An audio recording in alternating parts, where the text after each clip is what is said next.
इतने सालों से वीडियो बन रही हैं और न जाने कितने ही गुरुओं ने किताबों के रूप में अपना ज्ञान प्रस्तुत कर भी दिया है और कितने ही ऊंचे से ऊंची चेतना ने संसार के सारे ज्ञान को हमारे सामने पेश भी कर दिया है। लेकिन इन सब के बावजूद भी आप ना तो दलदल से निकल पा रहे और ना ही आपको समय की व्यर्थता दिख पा रही है।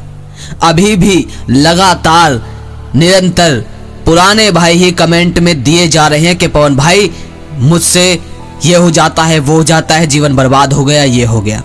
मैं जानता हूं वैसे तो तुम वीर्य के बारे में ही बात करना चाहते हो, लेकिन मैं पॉइंट रखूंगा कि जीवन बर्बाद हो गया है। तो तुम एक बात को ध्यान से समझो। मेरे बहुत सारे भाई हैं जो यहाँ से निकल चुके हैं, जिन्हें जीवन की व्यर्थता समझ आ गई है। और जितने भी ऊंचे से ऊंचे व्यक्तित्व थे, आप किसी को भी ले सकते हो, उन सब में एक कॉमन सी बात होती है। तुम्हें पता है कि अगर स्वामी विवेकानंद ने किसी पुस्तक में माया के बारे में बताया है, तो माया यानी ये प्रकृति में जो चीजें हैं वो सब माया में आती हैं। अब उन्होंने वो सारा ज्ञान दे दिया है। तुम्हें पता है कि उस ज्ञान को एक बार समझ लेने से जीवन पूरी तरीके से चेंज हो सकता है। ये पता है, अगर नहीं पता तो बता रहा हूं। और ये लिखकर दे सकता है कोई भी ऊंचे से ऊंचा व्यक्ति कि एक बार अगर किसी ऊंची चेतना के ज्ञान को समझ लिया जाए तो जीवन में आसानी से निकला जा सकता है। क्योंकि जैसे आपके स्कूल टीचर, तो आपको पता है कि टीचर के पास जाने से निश्चित तौर पर वो सिखा ही देंगे। और ये आपके मन में पूरा लिखा हुआ भी है कि अगर मैं इस सवाल को टीचर के पास लेकर जाऊंगा तो मुझे इस सवाल का उत्तर मिलेगा भी और मिलता भी और आप सीखते भी हो। तो तुम एक बात बताओ, इतनी किताबें पढ़ी हैं स्वामी विवेकानंद के इतने ज्ञान को समझने के बाद, और हम जैसों की वीडियो देखने के बाद भी, और ऊंचे से ऊंचे व्यक्तित्व को समझने के बाद भी आप यहाँ पर क्यों अभी भी कीचड़ में गिरे पड़े हैं? आप जानते हो क्यों आपको आपके जीवन में चमक नहीं दिखती? क्यों आज भी आप परेशान हो? इसका कारण कभी पता करने की कोशिश की? नहीं। बहुत से भाइयों को तो यहाँ तक लगता है कि हम कभी भी नहीं बदल सकते, हमारा जीवन ऐसे ही रहने वाला है, यहाँ तक की सोच आप लेकर बैठे हो। लेकिन तुमने कभी भी इस बात पर गौर नहीं किया कि आखिर तुम ही क्यों यहाँ पर थमे पड़े हो? तुम ही क्यों इस माया के चंगुल में रुके पड़े हो, फंसे पड़े हो? उसका सीधा सा कारण है एक्शन ना लेना। तुम्हें लग रहा होगा कि पवन भाई ऐसा कुछ नहीं है, हम बहुत एक्शन लेते हैं, लेकिन जरा सोचो एक बात, आज तक जिस व्यक्ति ने एक्शन लिया, क्या वो आज भी वही है जहां वो एक्शन लेने से पहले था? ऐसा हो ही नहीं सकता। स्वामी विवेकानंद ने अपनी यात्रा शुरू की, ज्ञान को लेना शुरू किया, तो क्या स्वामी विवेकानंद वही स्वामी विवेकानंद रहे जो वो पहले थे? नहीं ना। उन्होंने निरंतर और जब तक वो जिंदा रहे तब तक एक्शन लेना बंद नहीं किया। उसे मैं एक्शन इसलिए बोल रहा हूं क्योंकि आपको तो समझ में आना चाहिए। एक्शन यानी प्रतिक्रिया, यानी आप बताए गए चीजों पर चलते हो या नहीं। बहुत से भाई क्या कर रहे हैं, क्या कर रहे हो आप लोग? आप निरंतर वीडियो देखे जा रहे हो, निरंतर ऊंचे से ऊंची संगत कर भी रहे हो, लेकिन आप लोग क्या कर रहे हो? एक्शन नहीं लेते। और दूसरा, जो खराब संगत, खराब माहौल, खराब आदतें, खराब जीवन है, उसमें बदलाव नहीं चाहते। तुम ये तो चाहते हो कि स्वामी विवेकानंद की बातें तुम पर असर करें, पर तुम ये नहीं चाहते कि जो कीचड़ में तुम जिंदा रह रहे हो, जिस कीचड़ की संगत में तुम अपने आप को दिन रात डालते हो, उससे निकलना नहीं चाहते। तुम चाहते हो कि सोफे पर लेटे लेटे ही स्वामी विवेकानंद के सारे ज्ञान तुम में समाहित हो जाएं।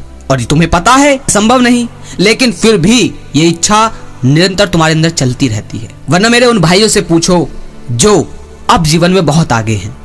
आगे मतलब ऐसा नहीं कि पैसा ज्यादा है, नहीं, अब चेतना के स्तर पर बढ़ रहे हैं, बेहतर जीवन को महसूस कर पा रहे हैं, जी रहे हैं। वो कैसे निकले और कैसे वो अपनी सारी वृत्ति और समाज के चंगुल से कैसे आगे गए? उसका सिंपल सा कारण है कि उन्होंने तुरंत प्रतिक्रिया की, तुरंत एक्शन लिया।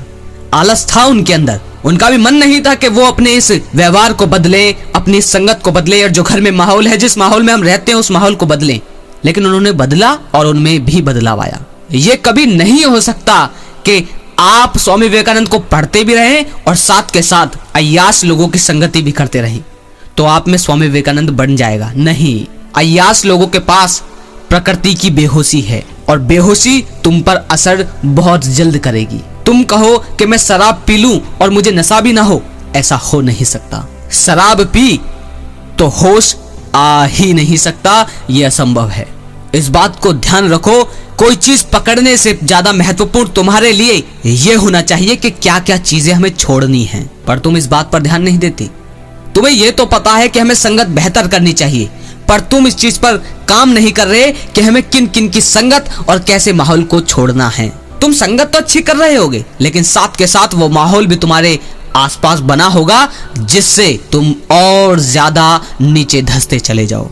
जरा देखो अपनी तरफ, अगर तुम अपने आलस की वजह से घंटों दर घंटे ऐसे ही बैठे रहते हो और समय का पता ही नहीं चलता, तो देखो क्या कर रहे हो तुम। अगर ऐसे ही 2-3 घंटे तुम यार दोस्तों में हंसी ठर्राके करने में ही निकाल देते हो, तो देखो क्या कर रहे हो तुम। अगर ऐसे ही तुम घूमने और बातचीत में ही ऐसे ही बिना किसी मतलब के बातचीतों में लग जाते हो और इतना टाइम निकाल देते हो, तो देखो क्या कर रहे हो तुम। तुम्हारे लिए तो ये जरूरी होना चाहिए कि संगत कौन सी नहीं करनी चाहिए। ये तो तुम्हें पता है कि संगत करनी कौन सी है, पर अभी तुम जिस स्थिति में हो तुम्हें यह भी देखना है कि कौन से माहौल से हमें बाहर आना है और कौन से माहौल को नहीं अपनाना है। क्योंकि माहौल अपनाने से ज्यादा महत्वपूर्ण तुम्हारे लिए ये है कि कौन से माहौल को नहीं अपनाना है, पर ये हम समझ नहीं रहे। मैं एक युवक हूं और बाकी सब भाई युवक हैं। सबको पता है कि हमारे आसपास की संगत कैसी है, हमारे आसपास के माहौल और हमारी स्थिति कैसी है। तुम पर कोई चीज असर क्यों नहीं करती जानते हो? तुम गिरते ही नहीं तो उठोगे कैसे? और गिरने के लिए तो उठना पड़ेगा, तो तुमने उठने के लिए एक्शन ही नहीं लिया तो गिरोगे कैसे? अगर तुम्हारा शरीर को आनंद मिल रहा है, मजा आ रहा है किसी चीज में, तो तुम्हें उससे भी पार निकलना होगा। अब मैं कहाँ और किस मजे की बात कर रहा हूँ? मैं उस मजे की बात कर रहा हूँ जिसे कहते हैं आलस, जिसे कहते हैं कमजोरी। अगर शरीर बिस्तर में पड़ा है और तुम्हारा शरीर कह रहा है कि नहीं मैं थोड़ी देर और सो जाता हूँ या थोड़ी देर और आराम कर लेता हूँ, तो तुम सोचोगे कि ये मेरा ही तो विचार है, लेकिन ऐसा नहीं है। हमारा विचार नहीं है, वो प्रकृति का विचार है। प्रकृति यानी शरीर, ये आसपास की प्रकृति ही तुम्हारा शरीर है। तुम कहीं और से नहीं आए, तुम भी प्रकृति हो। तो ध्यान देना, ये तो देखना ही है कि संगत कौन सी और माहौल कौन सा रखना है, पर उससे ज्यादा तुम्हारे लिए ये इंपॉर्टेंट होना चाहिए कि कौन सा माहौल नहीं रखना है, किस कीचड़ में नहीं रहना है।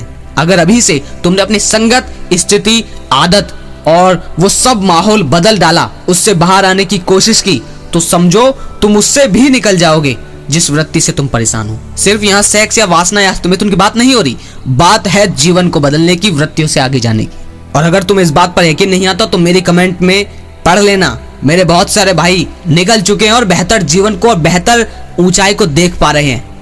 ऊंचाई मतलब सिर्फ ये नहीं है कि वो कामयाबी या पैसे की तरफ है, नहीं, उनकी चेतना में एक अलग निखार है। वो कृष्ण को समझ पा रहे हैं क्योंकि उन्होंने प्रतिक्रिया की, उन्होंने देखा कि क्या संगत करनी है और ये तो सबसे पहले देखा कि क्या नहीं करना है। करने से ज्यादा आज के समय में तुम्हें यह देखना है कि क्या नहीं करना है, क्योंकि बहुत कुछ तो हम कर ही रहे हैं, समाज जो कह रहा है वो कर ही रहे हैं। सोशल मीडिया, ये मजे, ये आनंद, ये वो, और फिर इन सब के बाद क्या होता है? स्ट्रेस, डिप्रेशन, समय की बर्बादी, मौत के निकट लगातार बढ़ रहे हैं, इसके प्रति बेहोशी रखना, ये सब हो रहा है। तो जिन भाइयों को ये परेशानी है, पवन भाई सब कुछ कर लिया, हर तरह की वीडियो देख ली, सब जगह कर लिया, सब कुछ पढ़ लिया, हर गुरु को देख लिया और हर चैनल को देख लिया, लेकिन बदल नहीं पा रहे। कारण एक है, बिस्तर में पड़े और कह रहे हो कि पवन भाई मुझे रनिंग कंपटीशन करना है। कैसे कर पाओगे? खड़ा होना पड़ेगा, बिस्तर छोड़ना पड़ेगा, खड़े होकर दौड़ना पड़ेगा, तब ही जीत पाओगे। मन तो बहुत करता होगा पर शरीर नहीं चाहता कि तू यहाँ से जाए, शरीर नहीं चाहता कि आनंद से तुम बाहर आओ, लेकिन असल में वो आनंद तो है नहीं, थोड़ा सा सुख है, लेकिन इन थोड़े थोड़े सुख की वजह से पूरे जीवन में जो विनाश हो रहा है ये तुम जानते ही हो। समय तुम्हारे लिए नहीं रुकेगा, वो तो चल रहा है। तुम चाहो लेटे रहो, तुम चाहो गड्ढे में जाओ, तुम चाहो कुछ भी करो, उम्र तुम्हारी बढ़ रही है, निरंतर मौत के करीब तो तुम जा ही रहे हो। प्रकृति और समय और मौत तुम्हारे लिए नहीं रुकने वाली। तुम सो रहे हो तब भी जीवन बीत रहा है, निरंतर बीत रहा है। जिसने अभी प्रतिक्रिया की, ठीक, बदल गया, बेहतर जीवन की तरफ बढ़ गया। जिसने नहीं की वो निरंतर बस शरीर की लाचारी और बेबसी और छोटे छोटे सुख की वजह से खुद को वहीं थमाए रखे। अगर मेरी बातें समझ में आई है तो कमेंट में बताओ कि पन भाई मैं समझ गया कि क्यों मैं इतने सालों से अपने जीवन को नहीं समझ पाया। कमेंट में जरूर लिखें। अगर लगे शेयर करने लायक तो शेयर जरूर कीजिए और शेयर किया कीजिए। आपकी वजह से सही समय पर सही लोगों के पास वीडियो पहुंच पाती है जिनको इसकी जरूरत है। और ज्यादा से ज्यादा शेयर कीजिए। अगली वीडियो में फिर मिलते हैं मेरे भाइयों। जय श्री कृष्णा।